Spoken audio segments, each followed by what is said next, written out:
High বন্ধুরা, SS live blog থেকে সবাইকে সুপ্রভাত। তো আশা করি সবাই ভালো আছেন, সুস্থ আছেন। তো সকালবেলা ঘুম থেকে উঠে দেখুন গাছগুলোকে একটু আর কি যত্ন নেব। তো গাছে এখন জল দিয়ে দেব। তো এই যে গাছে জল দিয়ে আবার ঘরে চলে আসছি, এখনও কিছুই কাজ বাজ সারা হয়নি। তো ও উঠে গেছে। তো ভাবলাম যে তাহলে উঠে গেছে, তাহলে বিছানাটা একবারে তুলে তারপরে আমি বাদবাকি কাজে হাত লাগাবো। তো এই যে বিছানাটা তুলে নিচ্ছি, আর দেখুন কতটা বেলা হয়ে গেছে। মানে বেলা বলতে 6টা 6:30 বাজে। এখন মনে হচ্ছে কতটা বেলা হয়ে গেছে। আর শীতের সময় তো মানে 8টা বাজলেও মনে হচ্ছে কি যে সূর্যই উঠছে না। আর এখন মানে 6টা বাজার আগেই অনেকটা মনে হয় বেলা হয়ে গেল, সেরকম আর কি টাইপের। তো বেলা যেতেই চায় না। তো এদিকে হচ্ছে থালা বাসনগুলো মেজে নিচ্ছি, আর থালা বাসনগুলো মেজে হচ্ছে রান্না বান্না করবো, আর বাদ বাকি সমস্ত কাজই আমি একটু গুটিয়ে নিয়েছি। আর থালা বাসনটা আমি একটু পরেই মাজি। এই সমস্ত কাজ সেরে তারপরে থালা বাসন মেজে ফ্রেশ হয়ে তারপরে হচ্ছে ভাত চাপাই। তো হ্যাঁ, গ্রামে একটা গৃহবধূর তো সংসারে কত রকমের কাজ থাকে। হ্যাঁ, তো আপনারা তো শহরে থাকেন অনেকে, তো অনেকে শহরের কাজ না আর গ্রামের কাজের মধ্যে অনেক পার্থক্য আছে।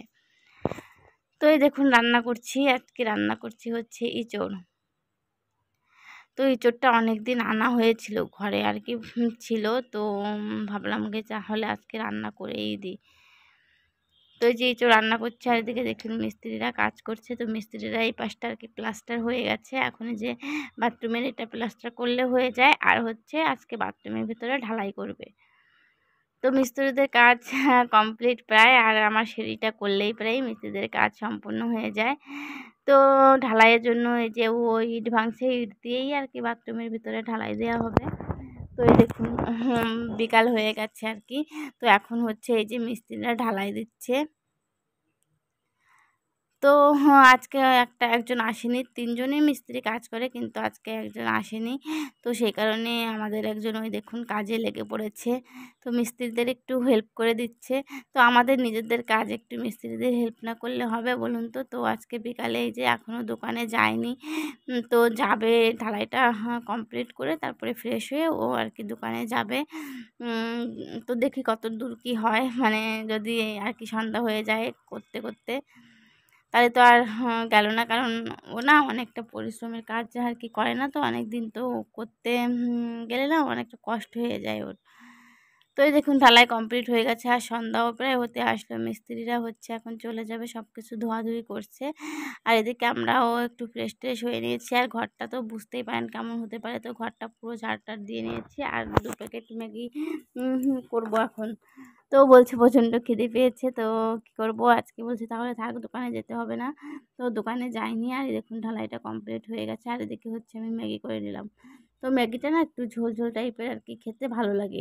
তো আমি এই যে ম্যাগিটা বানানো হয়ে গেছে, আর 2টো চামচ নিয়ে নিয়েছি। এখন আমরা দুজনে খেয়ে নেব। তো একটা বাটিতেই দুজনে খেয়ে নিচ্ছি। তো ম্যাগিটা খাওয়া দাওয়ার পরে হচ্ছে এই যে আমি কিছু জামা কাপড় ছিল, তো জামা কাপড়গুলো হচ্ছে একটু ভাজিয়ে নিচ্ছি। আর দরজাটা না সারা দিন আর কি পর্দাটা টানা ছিল, কারণ এই ঘরেরটা বেশ না এখন ঢোকা হচ্ছে না, কারণ গরমটা না একটু বেশি এই রুমটায়। তো পাশের রুমে বেশি থাকা হয়। তো এই যে এখন এই পর্দাটা খুলে নিলাম, আর হচ্ছে জামা কাপড়গুলো একটু ভাঁজ দিয়ে নিচ্ছি। তারপরে হচ্ছে রাত্রে আবার রান্নাবান্না খাওয়া দাওয়া আছে। তো এদিকে দেখুন রাত্রে হচ্ছে সকালে অনেকটা ভাত ছিল, তারপরে ইঁচড় রান্না করেছি, ইঁচড় রয়েছে। তো তারপরে একটু ভাতে একটু কম কম হবে, তার জন্য দেখুন এই যে আটা মেখে একটু রোলের মতন বানিয়ে নিচ্ছি অল্প তেলে, সেটাই আমি খেয়ে নেব। তো বন্ধুরা খেয়ে নিয়েছি রুটি, আমি রুটি খেয়েছি আর ও ভাত খেয়েছি, সকালে ভাত ছিল। তো আমি 3টে রুটি হচ্ছে পরোটার মতন বানিয়ে ডিম দিয়ে খেয়ে নিয়েছি। আর চুলটাও দেখুন বেনি করে নিয়েছি, আর চুলটা না আজকে ধুয়েছি। তো এখন হচ্ছে ঘুমাবো। আর আজকের ব্লগটি আমি এখানেই শেষ করছি। তো আমার ব্লগটি যদি আপনাদের ভালো লেগে থাকে অবশ্যই একটা লাইক করবেন আর কমেন্ট করে জানাবেন।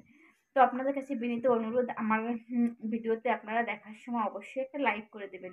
তো অনেকে দেখি লাইক করেন না, প্লিজ প্লিজ আপনারা একটা লাইক করে দেবেন। তো সবাইকে গুড নাইট।